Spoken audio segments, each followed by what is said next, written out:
Ha sido académica de la Facultad de Ciencias Naturales de la Universidad Autónoma de Querétaro, participado en diversos proyectos de investigación en conjunto con diversas instituciones. Es auditora de bienestar animal en México y Costa Rica para el Instituto Certified Human, organismo de auditoría de tercera parte, que certifica productos de origen animal en todo el mundo y otorgan sello de bienestar animal que da seguridad al consumidor sobre el origen de los productos. Además, es consultora para la organización sin fines de lucro Human Society International, en donde mediante asesoría técnica y científica trabaja dentro de las campañas que promueven la transición hacia sistemas de gallinas y cerdas libres de jaula. También cuenta con una investigación y profesionalización en el Elgin Chicken Farm en Sudáfrica y en la Universidad Estadual Paulista en Sao Paulo, Brasil, con el grupo EDGO.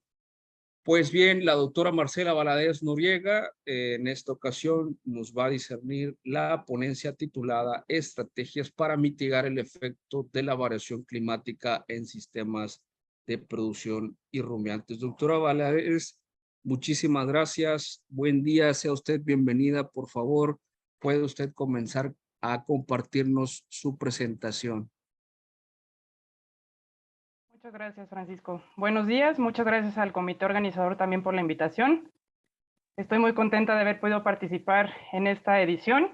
Y bueno, ahorita ya los temas de bienestar animal no pueden ir solos si no van de la mano con toda la parte de sostenibilidad. Entonces, el día de hoy les voy a presentar un poco del conjunto del trabajo que he realizado en la parte de bienestar animal, pero más asociada a la parte de ganadería, de rumiantes en general. Y les voy a presentar algunas estrategias para mitigar los efectos de la variación climática en diferentes etapas, ¿no? El día de hoy no les voy a dar una receta, no les voy a decir regrese a su unidad de producción y haga esto, esto y eso. Les puedo dar algunos consejos, pero mucho va a depender, es muy importante saber que pues va a depender de la situación, ¿no? Del contexto de cada lugar, ¿no? Y de cada producción. La plática la dividí en una introducción, bueno, he dado algunas otras pláticas de sostenibilidad. Me han dicho que parecen como terapias de shock, un poquito de lo que está pasando a nivel mundial con el cambio climático. Les voy a explicar cómo vamos a aplicar las estrategias que les voy a mencionar, cómo las podemos aplicar a corto, mediano, largo plazo, cómo evaluar el bienestar animal en el caso de rumiantes y en este caso qué vamos a aplicar, ¿no? Para resolver los problemas de bienestar. ¿Y cuál es mi aportación como médico veterinario? Bueno, no yo directamente, sino en general, ¿no? Todo el gremio que nos acompaña el día de hoy, toda la gente que está en el área de producción animal.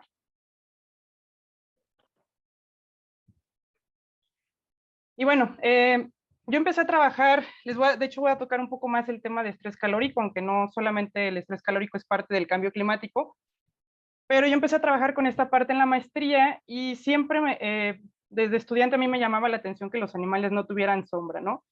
Y bueno, tenemos caracterizado a que el ganado cebú es perfectamente resistente. Todavía existe esta idea de que pues el ganado cebú en general, el ganado bovino es muy resistente a las altas temperaturas. El europeo pues un poquito menos, lo asociamos más con lugares fríos, sin embargo lo tenemos en lugares también con altas temperaturas y a veces por ahí les ponemos una sombra, ¿no? Y bueno, en el caso de pequeños rumiantes, borregos y en el caso de cabras va a depender mucho del tipo de producción, pero también en el caso de las cabras sabemos que una de sus características bondadosas de esta especie es su rusticidad, pero muchas veces tomamos esta rusticidad y bueno, exageramos un poco las condiciones a las que son sometidas. Les voy dejando a lo largo de la presentación unos códigos QR en la parte de abajo para que, bueno, si tienen interés, no es que los tengan que escanear todos, pero si tienen interés particular en los datos que estoy poniendo, pueden encontrar algunos documentos y unos videos muy interesantes que les voy a compartir por ahí, ¿sí? Primero voy a empezar con la definición de cambio climático. Bueno, en este evento hemos hablado sobre lo que es el cambio climático, las consecuencias, ¿no? Y particularmente va enfocado a la parte del aumento de la temperatura. Entonces, el cambio climático se refiere a cambios a largo plazo en las temperaturas, ¿sí? En los patrones climáticos. No necesariamente es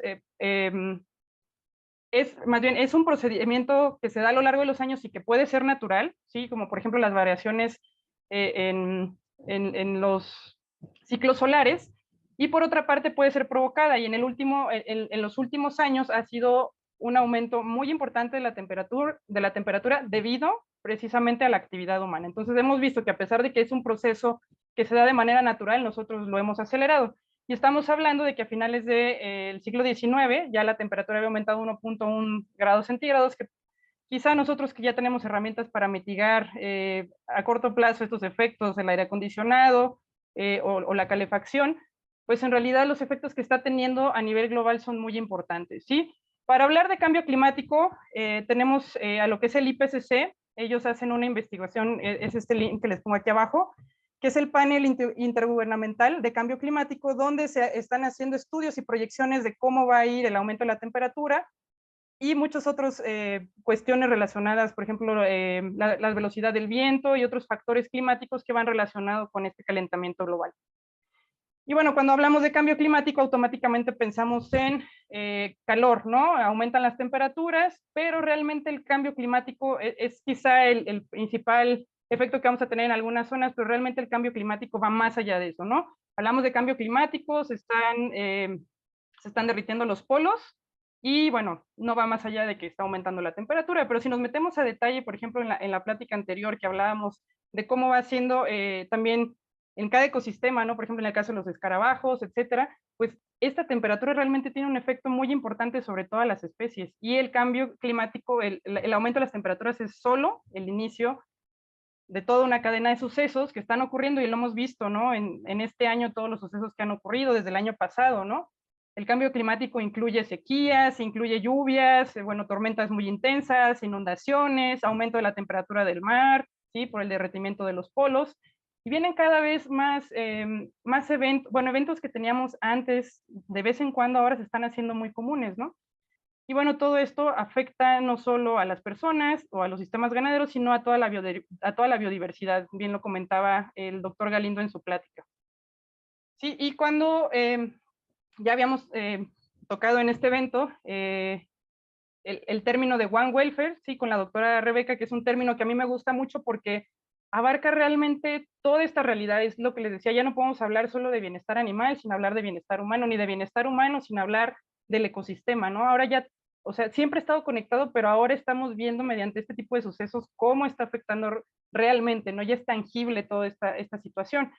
Y en el entendido de que no se puede separar, vamos a, yo les voy a presentar, yo me he dedicado más a la parte de bienestar animal, entonces les voy a explicar cómo afecta esto en la parte de rumiantes, pero los invito a que ya de ahora lo veamos integrado en este concepto de One Welfare, ¿sí? Lo que le puede estar afectando en este momento a mi ganado, también ya está teniendo consecuencias para los seres humanos y consecuencias en generales para el entorno. Y también cambios en el entorno están teniendo consecuencias, es un círculo, ¿no?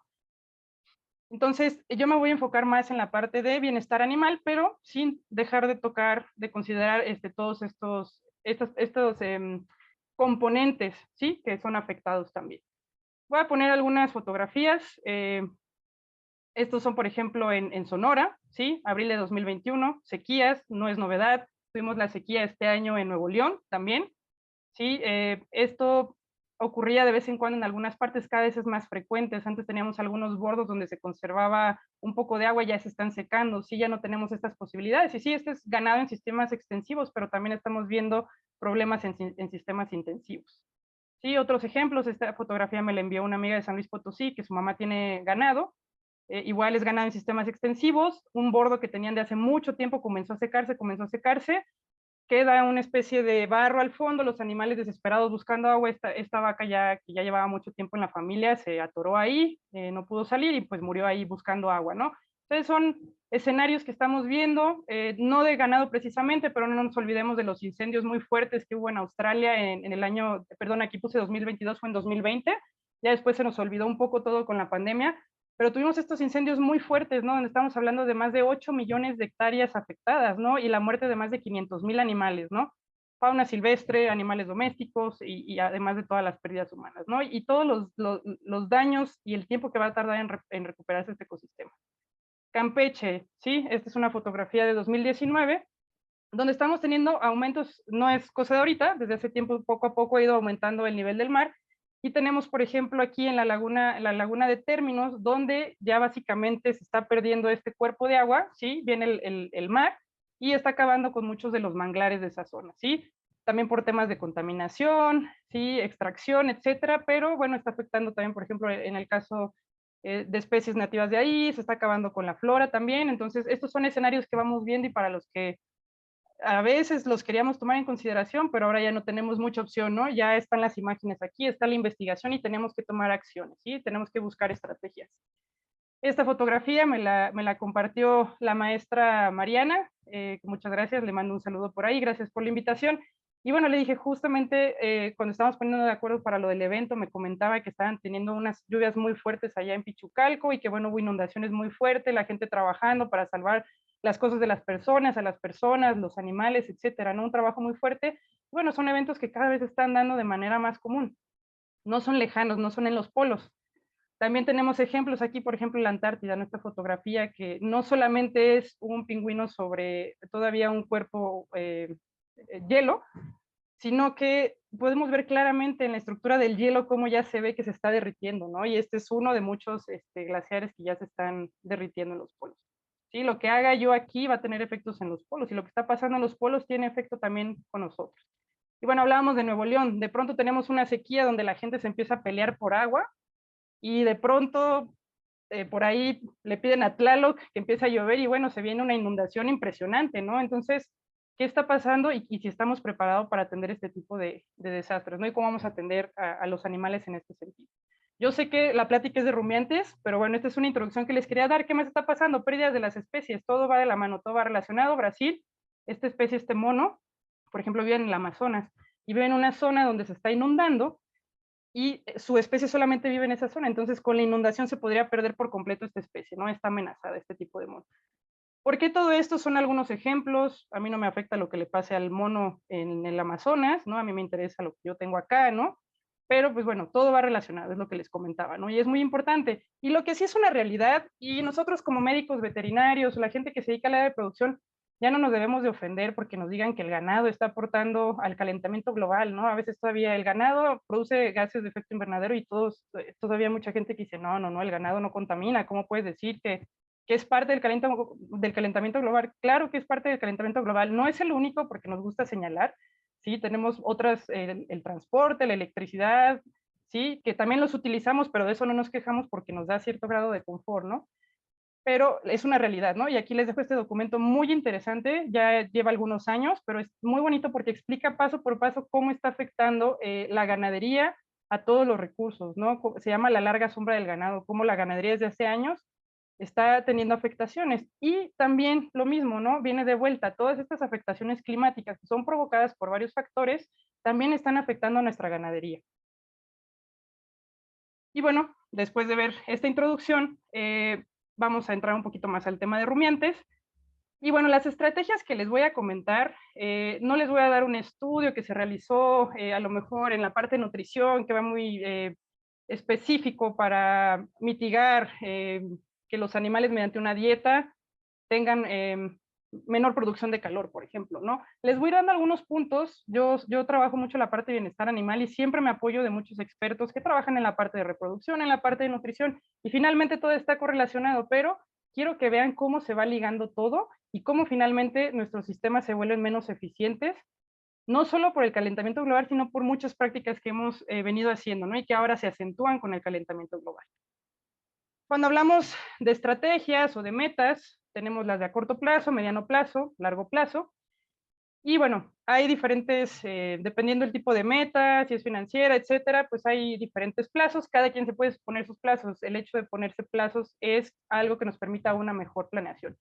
Y van a ver en algunas fotografías que les pongo metas de corto plazo, que serían las que se realizan hoy. Inmediatamente detecté el problema, hoy la hago y tengo de aquí a un año para mejorar esa parte, ¿no? Para aplicar esa estrategia.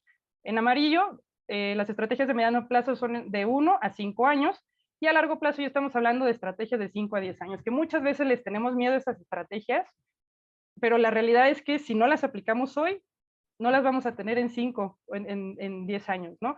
Y esto todavía va a ganarnos el tiempo, ¿no? Y bueno, lo que les comentaba, no hay receta, les voy a ir dando varias acciones que podemos aplicar de manera inmediata y algunas acciones en las que tenemos que empezar a pensar a mediano y a largo plazo. ¿Cómo vamos a evaluar el bienestar animal y qué estrategia vamos a aplicar? Bueno, ¿sí? La estrategia va a depender de la complejidad, ¿no? Del problema al que estoy enfrentando, ¿sí? Y va a depender mucho del sistema, no va a ser aquí, voy a empezar a poner ejemplos de diferentes rumiantes, aquí por ejemplo en el caso de ovejas, va a ser muy diferente lo que yo pueda hacer en un sistema intensivo que lo que yo pueda hacer en un sistema extensivo. En uno semi, pues también va a ser diferente, ¿no? Tengo la oportunidad de darle el espacio al exterior, pero a la vez tengo la posibilidad de resguardar a los animales, ¿no? En un sistema silvopastoril, ¿no? Que ya por ejemplo, es de la UNAM, en Chapa de Mota, ya habló también el doctor Galindo de los beneficios, ¿no? De este tipo de sistemas donde tenemos servicios agroambientales, ¿sí? Y servicios ambientales, y bueno, va a ser muy diferente lo que yo pueda aplicar aquí, ¿no? Y el tiempo que me va a llevar llegar a esto va a ser muy diferente para ganado que tiene, por ejemplo, importancia genética, que a lo mejor para el ganado de un pequeño productor que todavía lo saca pastoreo, ¿no? Entonces, va a ser diferente las estrategias. Y lo mismo para cabras, lo mismo para bovinos, ¿sí? El sistema puede ser intensivo y puedo tener problemas de bienestar muy fuertes, o puede ser extensivo y puedo tener problemas de bienestar muy fuertes también. ¿Cómo voy a evaluar? Ahorita ya hay muchos métodos de evaluación. Afortunadamente, desde hace muchos años se han estado estableciendo diferentes protocolos para la evaluación del bienestar animal. Y en este caso, que es el más conocido, me gustaría, es el que todavía mucha gente maneja. Para términos de esta plática, me gusta trabajar, decidí trabajar con el protocolo de Welfare Quality, que les comentaba. No voy a enfocarme a cada uno de los puntos, los principios y los criterios, sino lo que me gusta es cómo se divide en alimentación, alojamiento, salud y comportamiento, ¿sí? Voy a ir dando ejemplos de cada uno, de cómo podemos evaluar si existe un problema de bienestar animal. Obviamente los problemas o las situaciones que les voy a mostrar van relacionadas con efectos de cambio climático, y bueno, las estrategias van enfocadas a mitigar estos efectos sobre el bienestar de los rumiantes. Vamos a empezar con la parte de buena alimentación. Voy a ir dando algunos ejemplos de diferentes especies. Y tenemos para el caso de ovinos, bueno, sabemos cómo evaluar el bienestar animal. En este caso, bueno, la condición corporal. ¿Será que los animales flacos, muy delgados, animales en condición 1 y 2, puedan ser resultado de efectos en la variación climática? Por supuesto que sí, ¿no? Y ahorita voy a ir mostrando algunas fotografías, ¿no? Cuando se nos van acabando las áreas de pastoreo, cuando hay erosión del suelo. Esto puede ser una estrategia que me permite conocer la gravedad, ¿no? Haciendo estudios en diferentes lotes, que bueno, muchas veces esta puede ser visual, incluso sin ver a los animales me puedo dar cuenta al llegar a algún lugar, a algún potrero, que ya voy a tener problemas de bienestar o de alimentación, ¿no? Entonces, la condición corporal es de muchos protocolos de evaluación. Y bueno, aquí, por ejemplo, si les pregunto, además del tema de la evaluación del score de condición corporal, yo aquí me puedo dar cuenta que hay algún problema de alimentación o algún otro tipo de problema. Entonces, ¿qué observan ahí? Sí, estamos viendo ovejas que se están comiendo la lana, sí, puede ser una deficiencia nutricional, sí, suelos pobres, forrajes pobres, y quizá falte un poco de suplementación, sí. El tema de la pérdida de la lana puede estar asociada a otras cosas, sí, también puede estar asociada al estrés, pero en este caso, bueno, va asociada a la degradación del suelo y a la pérdida de nutrientes, ¿no? Hay efectos directos en la alimentación. En el caso del el agua parece muy fácil, ¿no? En los protocolos que tengan acceso al agua, ¿sí? Pero ¿a qué tipo de agua les damos acceso? ¿Cuál es mi fuente de agua? ¿Sí? ¿Cómo lo estoy teniendo? Y aquí, ¿cuál sería las estrategias que les comentaba? Bueno, aquí a corto plazo, bueno, a veces queremos resolver muchas cosas. Aquí a corto plazo, ¿qué sería lo primero que haríamos? ¿No? La limpieza, ¿no? La limpieza de los bebederos, la fuente de agua, que sea agua fresca, que les permita a los animales realmente utilizar el agua como una herramienta para disminuir la temperatura corporal, ¿sí? Sobre todo, bueno, no nada más en los extensivos, en todos los sistemas, ¿no? Entonces muchas veces nos queremos comer el mundo y vamos a las unidades de producción y encontramos bebederos muy sucios, ¿no? Otro tema, y no solo en el caso de animales que, como la oveja que aparece acá, que beben de fuentes naturales, incluso en los que tienen instalación de agua, tenemos la costumbre de que no se hacen análisis de agua, ¿no? Es muy normal, sí, bueno, no, pues yo es que aquí nunca he tenido problemas con el agua, pero sobre todo, por ejemplo, para el caso de las ovejas, es un tema delicado, ¿no? Y hay muchas veces que estamos tratando de ver por qué hay mortalidad o por qué están comenzando algunas enfermedades, ¿no? Y resulta que tengo niveles de algunos metales y algunos minerales en el agua que pueden ser dañinos para las ovejas. Entonces aquí a corto plazo, bueno, la limpieza, a mediano plazo podría ser hacer un programa para empezar a hacer muestreos de mi agua, ¿sí? También ver que no haya contaminantes, que no implique que mi ganado estar bebiendo esa agua también vaya a ser un problema de contaminación, ¿sí? Y a largo plazo determinar si en caso de que tenga los cuerpos de agua, cuidarlos, y en caso de que se estén secando, pues determinar qué voy a hacer, ¿no? En el caso de que mi producción que está ubicada en esta zona ya no tenga la misma accesibilidad del agua o empiece a competir con el agua para consumo humano. Cosas sencillas también, ¿sí? Estas son cosas que podemos hacer. ¿Cómo mitigamos los efectos del calor? Por ejemplo, bueno, la cantidad de bebederos, que es una cuestión también que se evalúa en los protocolos, la cantidad de bebederos, ¿sí? Pero también la accesibilidad, ¿no? Y aquí esta fotografía me gusta mucho, es de un conocido en el estado de Querétaro.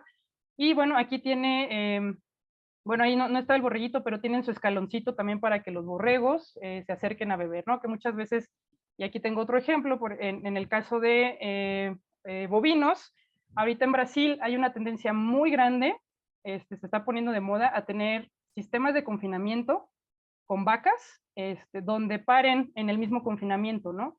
Entonces, ¿qué sucede? Tengo los bebederos de las vacas y no son accesibles para los becerros. Bueno, es que el becerro toma leche, ¿no? O sea, por qué va a tener bebedero, ¿no? Y en lugares donde hay temperaturas tan elevadas, es muy importante disponibilizar un bebedero también para ellos, ¿no? Entonces muchas veces parecen cosas muy lógicas, pero que no las hacemos y no tenemos que esperar a que aumente más la temperatura. Estas son acciones que podemos hacer de manera inmediata, ¿sí? A mediano plazo, ¿qué podríamos hacer? Bueno, si en este momento puedo disponibilizar un bebedero temporal, está bien.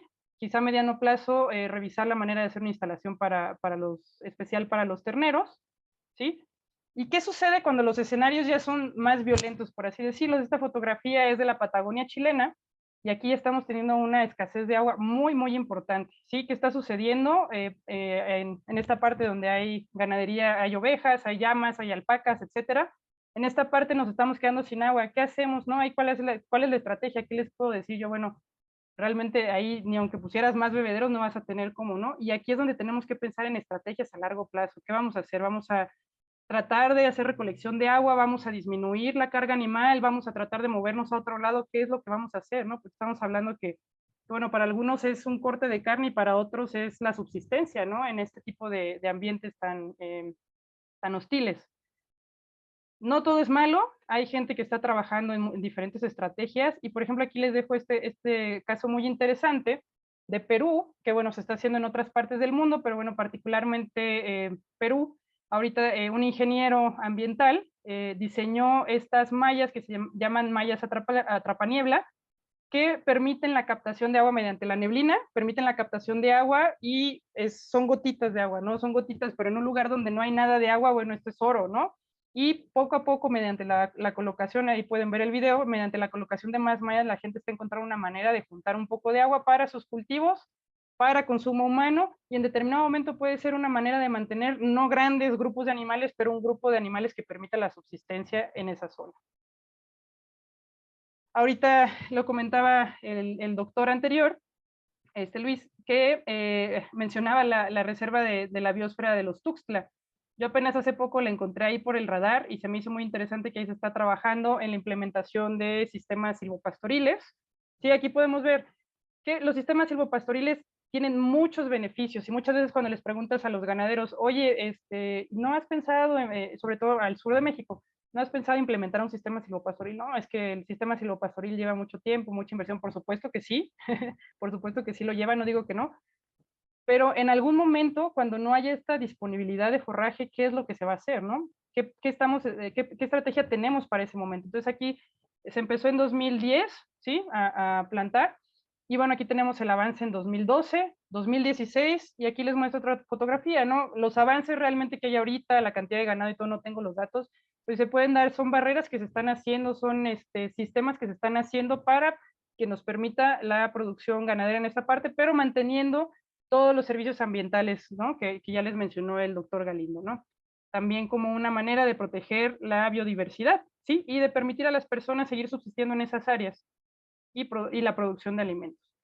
Ya hay más estudios, afortunadamente ya hay más estudios. Yo las primeras veces que escuché de sistemas silvopastoriles por ahí de 2012, 2013, fue en Brasil y en Colombia, y ahorita ya se están desarrollando más, y en el sur de México se está trabajando fuertemente, en la UNAM también está trabajando fuertemente en esta parte.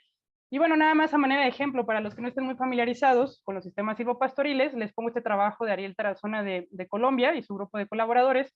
Vean la diferencia, ¿sí? La cantidad de forraje que yo voy a producir en un sistema convencional y la cantidad de forraje que yo puedo producir en un sistema silvopastoril, ¿sí? Es materia seca por hectárea por año, ¿sí? Vean la diferencia, ¿no? En el mismo espacio. La cantidad de animales que puedo tener por hectárea, ¿sí? Y bueno, otros beneficios, sí, la producción, que también es muy importante. Aquí se me dio la parte también de la producción lechera. Entonces, son algunos de los beneficios que se pueden tener de este tipo de sistemas, ¿sí? Eso fue para la parte de alimentación. En la parte de buen alojamiento se pueden evaluar muchas cosas, pero particularmente para el tema que nos interesa el día de hoy, vamos a platicar. Ajá. En este caso no van a encontrar estos circulitos, ¿sí? Que se encuentran aquí, porque va a ser muy diferente el tipo de estrategia que puedo aplicar para cada uno, ¿sí? Más o menos de acuerdo a lo que les voy platicando, pueden ir pensando cuál puede ser, cuál no puede ser, y les voy comentando, ¿no? Por ejemplo, aquí en el caso de las instalaciones, ¿qué es lo que debo ver? ¿Qué es lo que me debe de preocupar en cuanto a esta parte de la variación climática, ¿no? Bueno, que son alojamientos, si es un lugar muy frío que permite el resguardo de los animales, si es un lugar muy caliente, que tenga buena ventilación, si es un lugar lluvioso, que tenga resguardo de la lluvia, ¿sí? Que tenga protección del sol, que si es un lugar cerrado, bueno, tenga buena circulación de aire para que no haya acumulación de amoníaco, y todo esto se va ligando, ¿no? Y conforme aumenta la temperatura, pues bueno, vamos teniendo la necesidad de adoptar sistemas para protegerlos del frío o para protegerlos del calor. ¿Sí? Este es un video que hicimos con un dron en una unidad de producción de cabra lechera. ¿Y qué podemos evaluar? ¿Cómo evalúo? ¿Qué se necesita? ¿No? Bueno, vamos a ver aquí, bueno, aquí se ven las cabritas, ¿sí? Y bueno, aquí se pueden ver a lo mejor algunos encharcamientos, ¿sí? Hay muchas veces que no hay protección de la lluvia, no son encharcamientos graves, pero cuando tenemos corrales que se alcanzan a ver de todo este color en vistas aéreas, bueno, pues tenemos problemas muy serios de encharcamiento. Aquí tenemos una sombra, pero ¿qué sucede con el diseño de las instalaciones? Que en este tipo de instalación redonda va a haber momentos del día donde no voy a tener protección solar en algunos corrales, ¿no? Entonces ahí es importante ver la manera de adicionar sombra, ¿sí? Y algún tipo de resguardo. ¿Cómo evaluamos el estrés calórico? Bueno, el estrés por frío, ahí hay también algunas fórmulas. De manera particular, en México nos hemos enfocado más en el estrés por calor. Bueno, tenemos para evaluarlo el índice de temperatura y humedad, ¿sí? Este seguramente ya lo han escuchado, es una fórmula, ¿sí? Donde se mezcla la temperatura ambiente con el porcentaje de humedad relativa, y sabemos que la interacción entre estos dos factores pueden provocar una menor o una mayor capacidad de los animales para intercambiar la temperatura, ¿sí? Para diseminar el calor. Entonces, aquí tenemos, por ejemplo, hay para varias especies, este es para ganado, y tenemos casos en donde donde es normal, donde no hay realmente un problema, ¿sí? Y van creciendo poco a poco hasta llegar al área roja, donde es de emergencia, ¿no? Ahí ya estamos hablando de un problema más severo, ¿no? Ya tener este tipo de problemas, o bueno, de este tipo de ITH, ya me está dando una señal de advertencia para preparar el sistema ya de manera artificial para que yo pueda mitigar este calor con los animales, ¿sí? O en caso de, por ejemplo, en sistemas extensivos, ya tener estas temperaturas, este ITH constante, pues ya me hablaría de que tengo que tomar estrategias, ¿no? ¿Qué sucede con la temperatura o con el estrés calórico?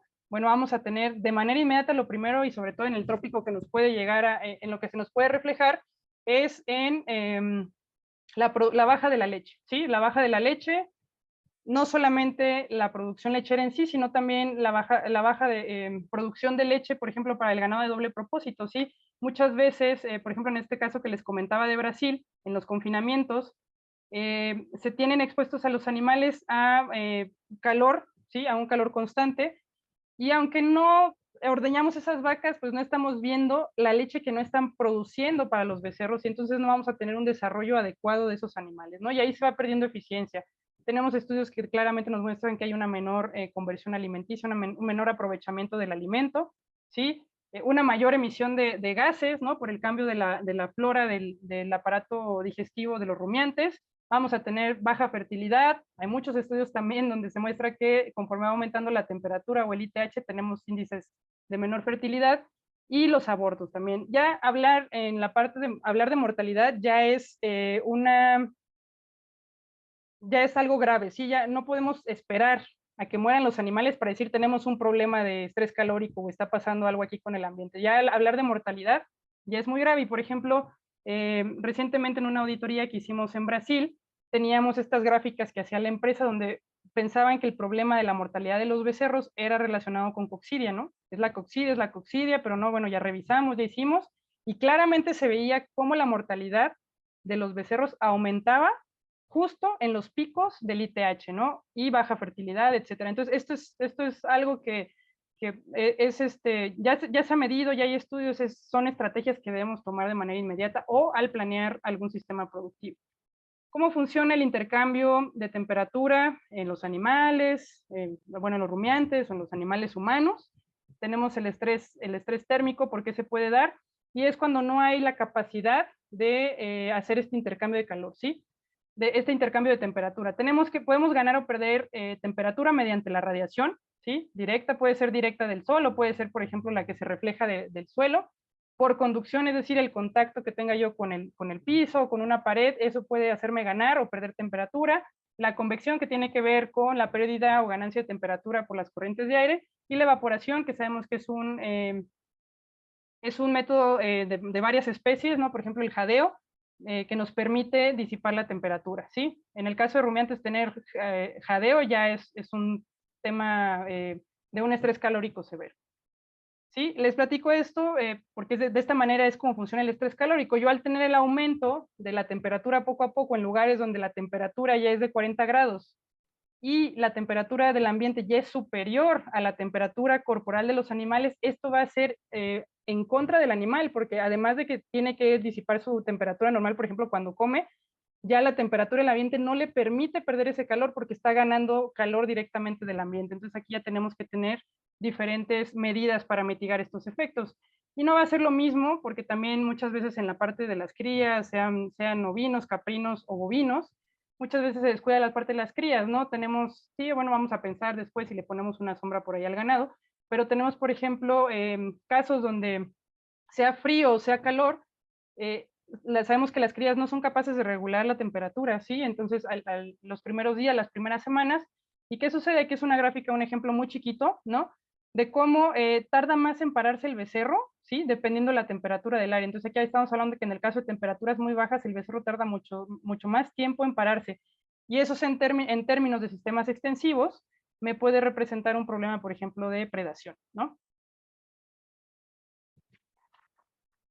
¿Qué sucede? Les voy a platicar, les comentaba que yo estuve trabajando en la parte de estrés calórico y evaluamos un sistema que se está utilizando mucho acá para el centro del país, que son este tipo de techos que ven del lado izquierdo, que fue nuestro tratamiento 1, ¿sí? Techos de tipo invernadero. Y aquí el interés de los productores por poner este tipo de techos fue más por la cuestión de la lluvia que por la cuestión del calor.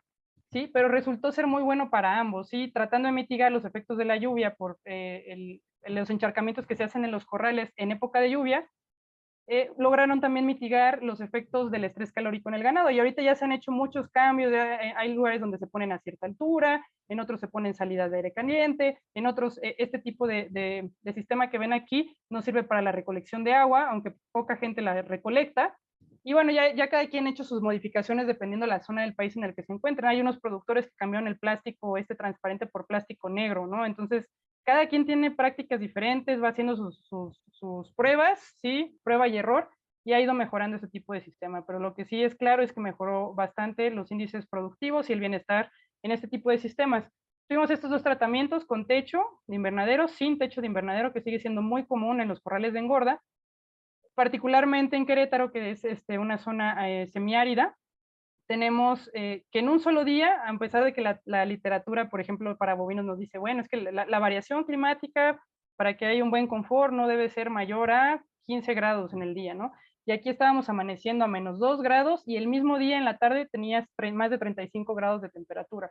¿En qué se veían reflejados? Muchísimos problemas respiratorios, ¿sí? Ganado cebú, que está acostumbrado a clima cálido, ¿sí? Con mayor humedad, en estas temperaturas tan bajas, pues tiende más a enfermarse. Ganado europeo, que está más acostumbrado a estas temperaturas, bueno, en la tarde con este calor, bueno, también ahí había diversos problemas, ¿no? Que también fuimos viendo. En este caso, bueno, una estrategia, si yo tengo esos animales del corral, esta que se ve aquí en el tratamiento 2, ¿qué puedo hacer? Bueno, si no en este momento, o sea el sistema intensivo de extensión, si en este momento yo no puedo sembrar un árbol o yo no puedo poner este tipo de instalación, bueno, hay gente que utiliza hasta malla sombra que va sobrando de algunos lados, la reciclan y la utilizan para poner pequeños cuadros de sombra para el ganado, ¿no? Ya no es esa creencia que se tiene de que al ganado no le gusta la sombra y que cuando hace calor de todas maneras está en el sol, eso ya por muchos estudios sabemos que no es cierto, ¿sí? A mediano plazo, ¿qué podría hacer? Bueno, podría planear la instalación de este tipo de sombra o quizá malla sombra, pero en diferente acomodo, diferente diseño. Y a largo plazo, a lo mejor en algunos sistemas extensivos podría pensar ya desde este momento poner una plantación de árboles o recuperar ciertas plantas de la zona, de la región, que en 10 años me vayan a brindar este servicio ambiental, ¿no? De la sombra y mejorar el microclima en general, no solo la sombra, sino el microclima en general. Resulta que en este estudio, como les comentaba, una de las formas de ganar o perder calor, ¿sí? Es la conducción. ¿Y qué encontramos aquí? Estuvimos tomando con la cámara infrarroja, que les platicaba el doctor Galindo, estuvimos tomando fotografías termográficas del piso, ¿no? En donde se encontraba el ganado. Y aquí podemos ver el tratamiento con techo, que es el azul, y el tratamiento sin techo. Sí, aquí podemos ver claramente, conforme van pasando las horas del día y aumenta la radiación solar, inmediatamente empieza a aumentar la temperatura del piso, ¿sí? Y encontramos aquí que también, además, bueno, estos son promedios, pero llegamos a encontrar temperaturas de hasta 50 grados. Imagínense sentarse en un lugar donde la temperatura está a 50 grados el piso. Entonces, ¿qué pasaba aquí? Los animales se paraban, ¿sí? Andaban caminando en el corral, a veces se sentaban, ya se hacía una sombrita por ahí, se sentaba el otro, pero realmente los animales no están en confort. Ahora, esto ya sucede desde hace muchos años. ¿Qué va a pasar si sigue todavía ahorita aumentando las temperaturas y vamos teniendo este tipo de variaciones, ¿no? Entonces aquí los animales no tenían la posibilidad de perder calor por conducción, que es otro tema, ¿no? Que se puede mejorar con la sombra. Y bueno, con todo el equipo de trabajo, esta fue una publicación que hicimos de este estudio que les platicaba, donde evaluamos diferentes grupos de ganado alojados en estos sistemas. Aquí podemos ver claramente el tratamiento con techo, el tratamiento sin techo, que es el 2, y aquí podemos ver cómo en todos fue significativo. ¿Sí? Por ejemplo, aquí el peso final, aunque no, realmente aquí no entraron de diferente peso, pero el peso final aquí fue de 599 contra 569. ¿Por qué se dio esto? A pesar de que el consumo de materia seca fue más en el ganado que no tenía techo, y ojo, este es un dicho muy común todavía, la gente dice que si tú le pones sombra al ganado come menos. Y bueno, aquí se podría decir sí, aquí el que no tenía sombra comía más. Pero ¿cuál está siendo más eficiente? Vean aquí la conversión, ¿sí? La conversión del ganado con techo y la conversión del ganado sin techo. ¿Qué está pasando aquí? Hablaba el doctor Galindo de la importancia, ¿no? De la contaminación que hay por la producción de alimentos. Hablemos del costo también del alimento en este momento, ¿no? Entonces, el ganado no está siendo eficiente por ese tema de que no está en confort, ¿sí? No está en condiciones de ser eficiente porque tiene que lidiar con otros problemas ambientales, ¿sí? Y bueno, aquí esto que comprobamos, hicimos estudios de comportamiento y aquí lo que observamos es que, pues sí, el ganado comía más porque al no poderse echar en las horas de mucho calor, se paraba y se iba a pasear a otro lado, se acercaba al comedero, comía un poco, después se regresaba, se volvía a echar, pero como el piso seguía insoportable, se paraba y se iba al comedero y comía poco más, pero en realidad no estaba aprovechando, ¿sí? Estaba, incluso el consumir alimento a ellos les provoca aún más estrés por más generación de calor, ¿sí? Por el calor metabólico que se produce al momento de ingerir estas dietas, que además son altas en granos, son altamente energéticas y van a provocar una mayor producción de calor, ¿sí? Y bueno, en condiciones, aparte, en utilidad por animal, ¿sí? Vamos a ver aquí ya, esto incluye aquí hicimos un estudio donde incluíamos tratamientos, el costo del animal inicial, bla, bla, bla, todos los costos que se puedan imaginar de producción en este corral de engorda, y vean el cambio de la utilidad. ¿Cuál fue mi utilidad en los corrales con sombra? De 5,106, ¿sí? Contra 4,035, ¿sí? Si hablamos de corrales que tienen 5,000, 10,000, 14,000, 20,000 animales, ¿cuál va a ser la diferencia? ¿Se paga? Mucha gente decía, ¿se paga o no se paga este tipo de techo? Si ustedes van ahorita a Ezequiel Montes, van a ver la cantidad de ranchos que ya están utilizando este tipo de techos y para el Estado de México también. Esto en términos de estrés por calor, el estrés por frío no está tan estudiado, al menos no en esta zona, no es un tema tan grave, a lo mejor para Canadá, Estados Unidos, en algunas partes de Europa se tienen otros métodos, ¿no? Sistemas más de alojamiento, de confinamiento de los animales en épocas frías, ¿sí? Aquí, por ejemplo, si estamos hablando de Bolivia, donde también tenemos ganado cebú en condiciones tropicales, de repente una helada, una ola de frío, me puede matar mucho ganado, ¿no? Esta es una noticia de hace mucho tiempo de Bolivia. ¿Qué condiciones tenemos, por ejemplo, en Canadá? ¿Sí?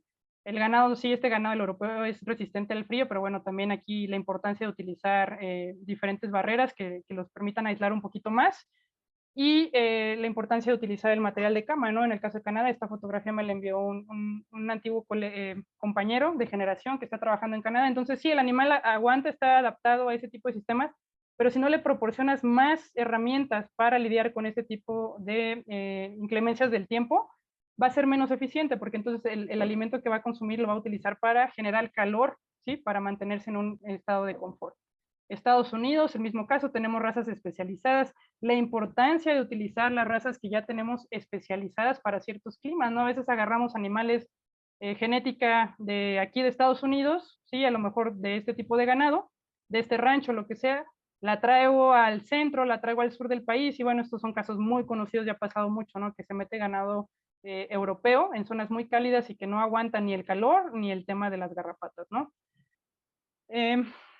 Brasil, por ejemplo, ahorita que están creciendo mucho los confinamientos, y esto también lo vemos en algunos confinamientos aquí en México, el tema de ir talando para hacer los corrales es una cosa, pero además el hecho de estar perdiendo alrededor toda la biomasa, los árboles, todas estas barreras naturales, pues van a complicar también la producción en este sentido, ¿no? Además de estar acabando con la biodiversidad, vamos a tener este tipo de problemas en los confinamientos, por ejemplo.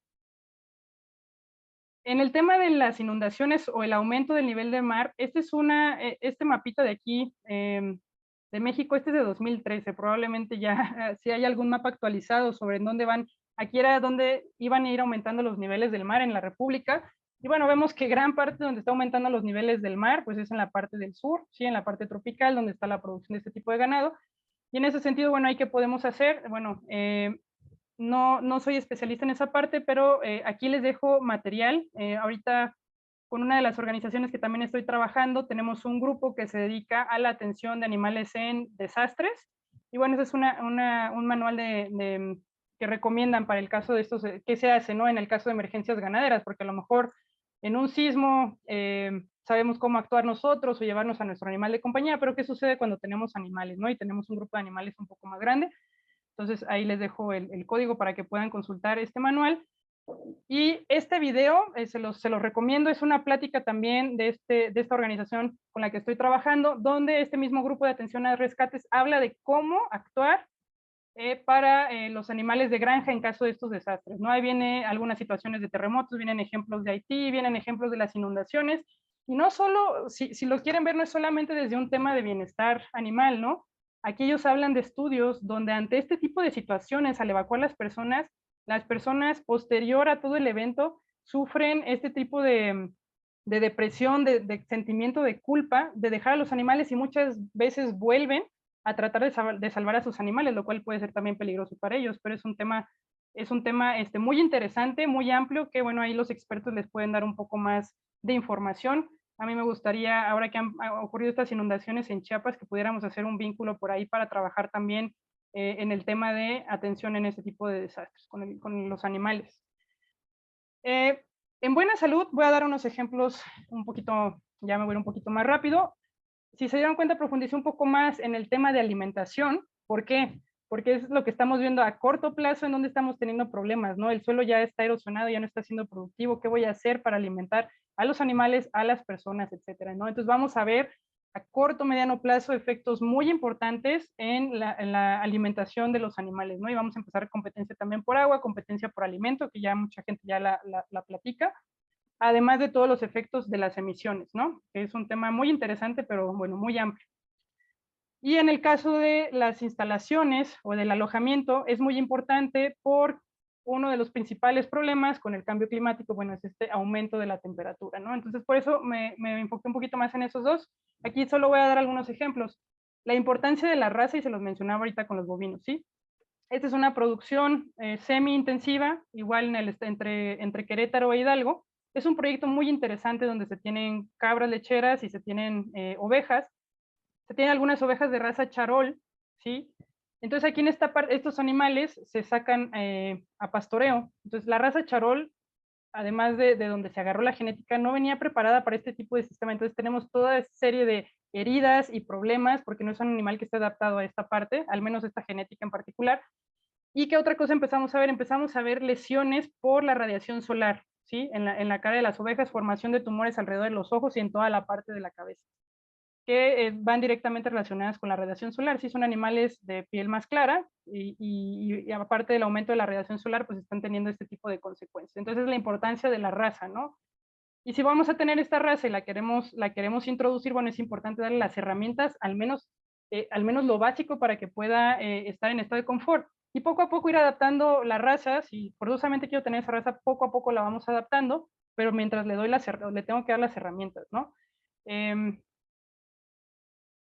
Aquí el tema de la raza, pues también en ovinos, ¿no? A veces metemos razas de lana en zonas muy calurosas y lo peor del caso es que no esquilamos, ¿no? Que es térmica, la lana, pues muchas veces también ya al no tratarse y que va acumulando suciedad y todo, pues ya no es tan térmica, se vuelve un abrigo completamente para la oveja, ¿no? Entonces el tema de utilizar razas de pelo en ciertas zonas y razas de lana en ciertas zonas también, ¿no? Todo esto nos va a dar resultados en la productividad, ¿no? Entonces, a corto plazo, darles instalaciones y las condiciones que mejor podamos para beneficiar a los animales. A mediano plazo, podría pensar en establecer cierto tipo de instalaciones, de techos, de árboles en las áreas de pastoreo, de recuperación de árboles. Y bueno, eso en el caso de ovinos, un ejemplo. En el caso de, bueno, de bovinos, que es derivado de este mismo estudio que hicimos de los techos, donde la gente que instaló estos techos ya no tiene este tipo de problemas en los corrales, con lo que se ven reducidos muchos problemas de salud, ¿sí? Uno de ellos, y este fue un estudio de la doctora Macitelli en Brasil, que también empezó a trabajar en confinamientos, tan determinado cuál densidad era la mejor. Entonces, cuando se empieza a acumular esta cantidad de barro, imagínense cuando veíamos la temperatura de 2.5 grados en la mañana estas albercas, ¿sí? O sea, ¿qué grado qué grado de estrés crónico pueden tener esos animales, ¿no? Que van a ser finalizados en esas condiciones. Y al no tener más corrales, yo no los puedo mover a otro lado. Si encima de eso tengo los corrales con densidades muy altas, pues también voy a tener problemas. En este estudio que hizo la doctora, se observó claramente cómo a nivel de la corteza, ¿sí? Donde se produce el cortisol, se aumentaban de peso la glándula y se veía el aumento de la corteza, ¿no? Entonces, ¿por qué se da esto? Por casos de estrés crónico, ¿no? Que fue a lo que se asoció las glándulas adrenales. En cuestión de salud, también el tratamiento con techo tuvo menor cantidad de descarga nasal turbia. Una descarga nasal turbia ya por varios días nos habla de un agente bacteriano. ¿Qué significa esto? Mayor uso de antibióticos, menor eficiencia, que también ahorita el tema de los antibióticos es muy importante. Bueno, desde hace mucho tiempo lo ha sido, pero ahorita lo estamos viendo como un problema más real. Y la descarga nasal clara, ¿no? Que muchas veces puede ser viral y se da a los pocos días después de llegar al confinamiento por el tema de las vacunas, el tema del estrés en el transporte, pero en ambos casos el techo permitió que tuviéramos menos porcentaje de animales con este tipo de descargas, ¿no? Que también te habla de uno de los problemas más comunes en corral de engorda, que son los problemas respiratorios. Además, ¿qué encontramos aquí? En color azul van a ver el tratamiento con techo y en color este anaranjado que está aquí vamos a ver el tratamiento sin techo. Este es un análisis de supervivencia que me apoyó en hacer uno de mis asesores. Trabajamos con estos datos de salud donde íbamos evaluando todos los días durante todas las semanas de la engorda. Aquí estas son las semanas en la parte de abajo. Y aquí vemos en este análisis cómo van disminuyendo la cantidad de animales sanos. ¿Cuándo los consideramos enfermos? Cuando presentaban ya algún tipo de descarga, fuera turbia o fuera clara, por varios días ya los consideramos animales que estaban cruzando por un problema respiratorio. Entonces aquí podemos ver claramente cómo al final de la engorda tuvimos menor cantidad de animales, o bueno, mayor cantidad de animales sanos en los corrales con techo y no en los que no tenían techo. ¿Qué sucede aquí? Pues también es un tema de eficiencia, es un tema de uso de medicamentos, ¿sí? No aprovechamiento del alimento, etcétera, varios que ya estuvimos mencionando.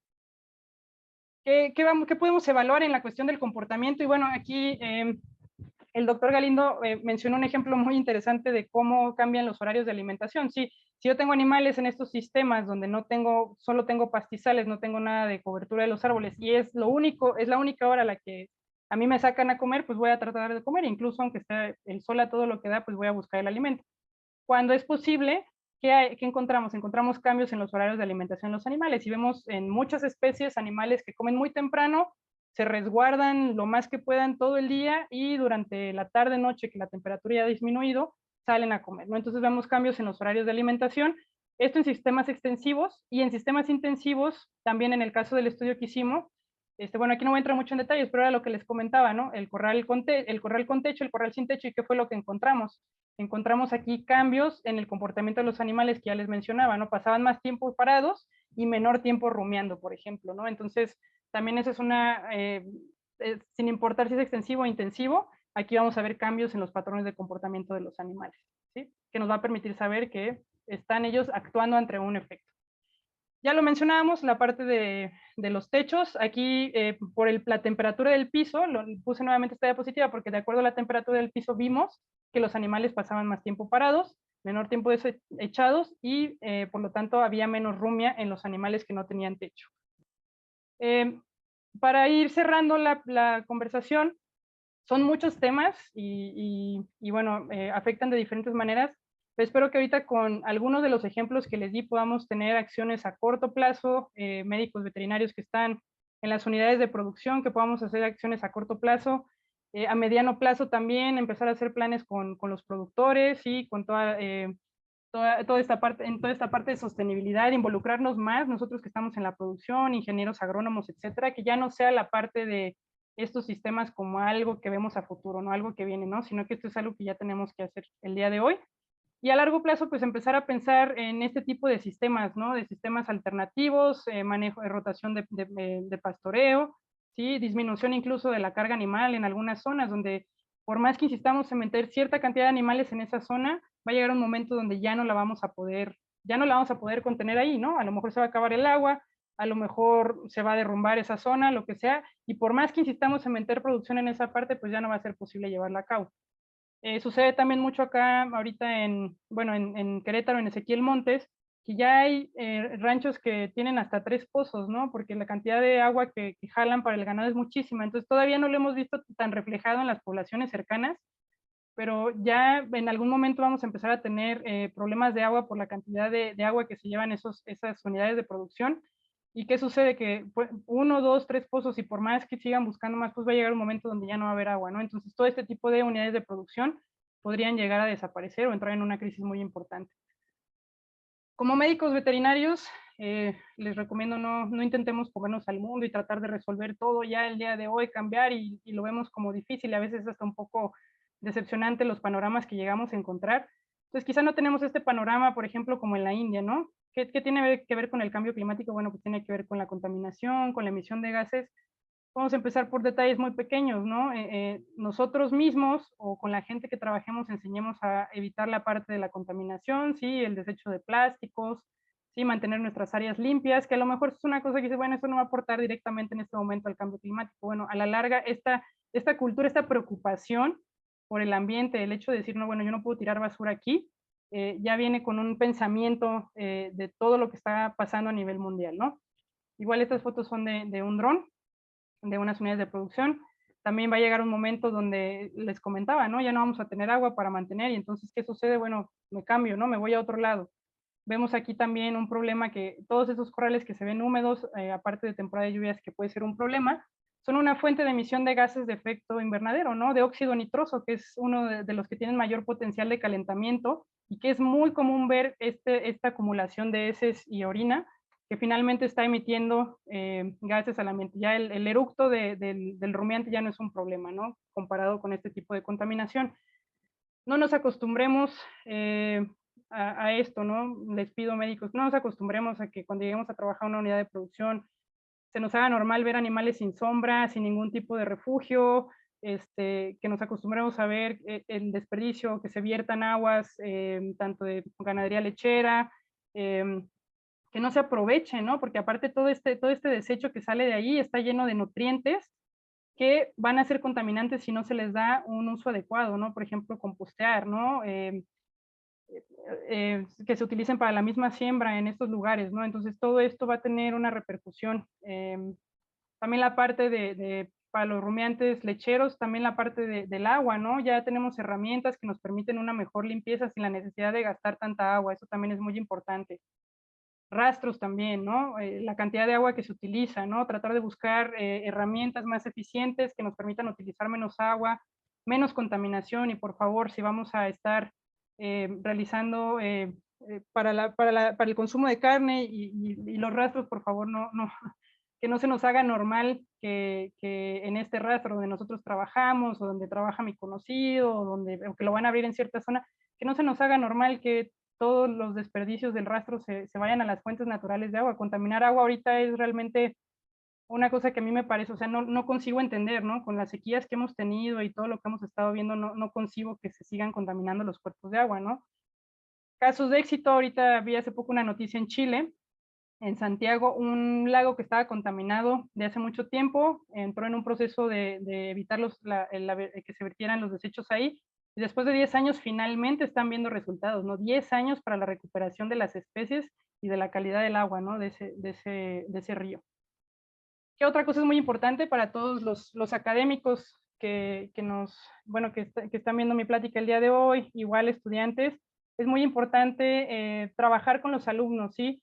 En la parte veterinaria, veterinaria tiene que estar su programa en constante cambio, ¿sí? Una parte que seguimos moviendo mucho es que se integre la parte de bienestar animal, todavía hay muchas universidades que no la tienen, pero también la parte de las prácticas sostenibles ya no puede ir suelto veterinaria con las prácticas adecuadas de producción, ¿no? Toda esta parte de contaminación, manejo de desechos, ya debe de venir de la mano y debemos de hacer conscientes a los alumnos que van a estar en campo de este tipo de cambios. Esta fotografía la puse en su momento cuando estuve dando clases en la Universidad de Querétaro, en la parte de bienestar animal. A mí me gustaba hacer muchas cosas como interactivas con los alumnos y una de ellas pues hacían unas maquetas muy bonitas, eso les permite también entender más un poquito del porqué de las cosas, ¿no? Y bueno, les agradezco mucho su atención, les agradezco mucho su tiempo.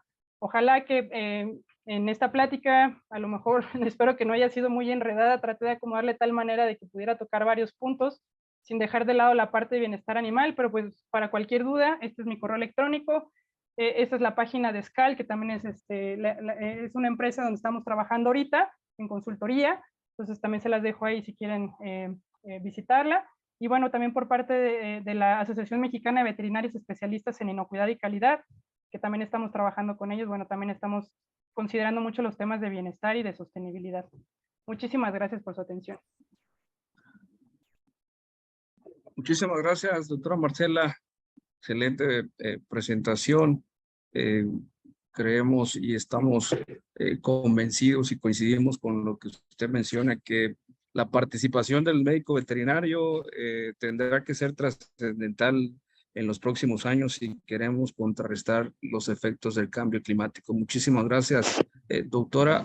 Vamos a dar comienzo a algunas preguntas que tengan los asistentes. Por favor, nos pueden escribir en el chat o pueden abrir su micrófono y hacer la pregunta directamente a la doctora. Por acá tenemos una pregunta de la maestra Mariana Salvatierra. Su ponencia, como siempre, muy interesante. Cada vez nos apertura el panorama en la evaluación de bienestar animal.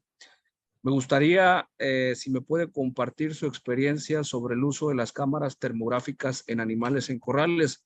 ¿Cómo interpreto la información para evaluar el estrés por calor? Sí, claro que sí. De hecho, para el estudio que les mostré, estuvimos trabajando con las cámaras termográficas La cámara termográfica nos va a dar, no nos va a dar exactamente la temperatura del animal, que eso es muy importante.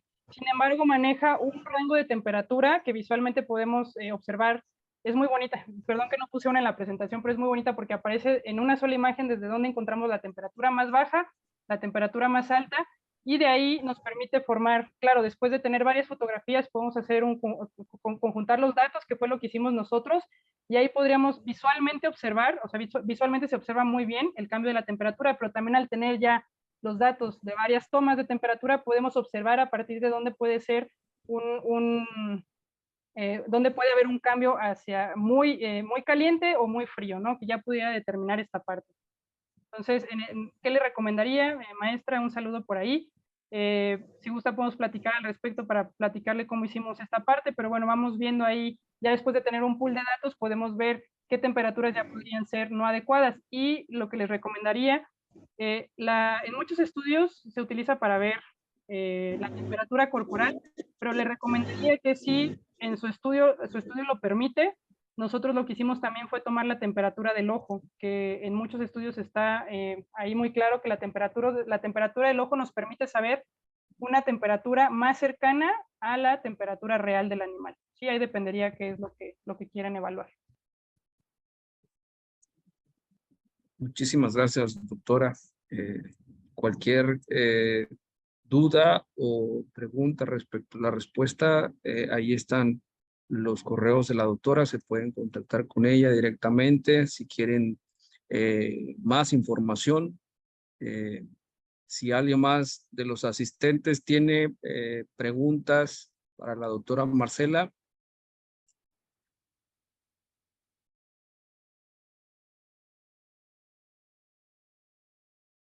Nos comenta Sonia Isabel Rodríguez Cruz. Muchas felicidades, doctora. Excelente ponencia.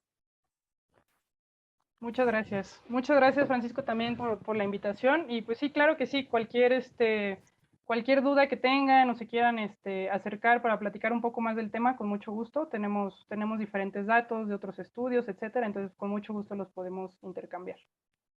Le agradecemos, maestra, que esté siempre a la disposición con nosotros y muchísimas gracias. Vamos a dar lectura a la constancia de la participación.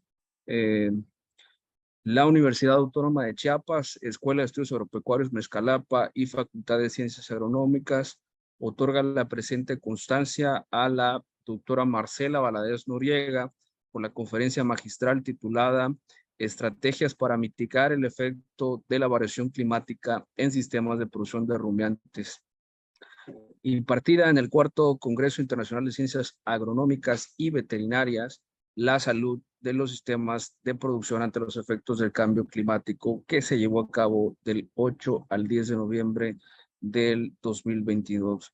Tuxtla Gutiérrez, Chiapas, México, noviembre del 2022, por la conciencia de la necesidad de servir, firman el maestro en ciencias Jenner Rodas Trejo, director de la Escuela de Estudios Agropecuarios Mezcalapa, y el maestro en ciencias Carlos Alberto Velázquez Sanabria, director de la Facultad de Ciencias Agronómicas. Bien, doctora, pues muchísimas gracias. Seguimos en contacto. Aprovechamos la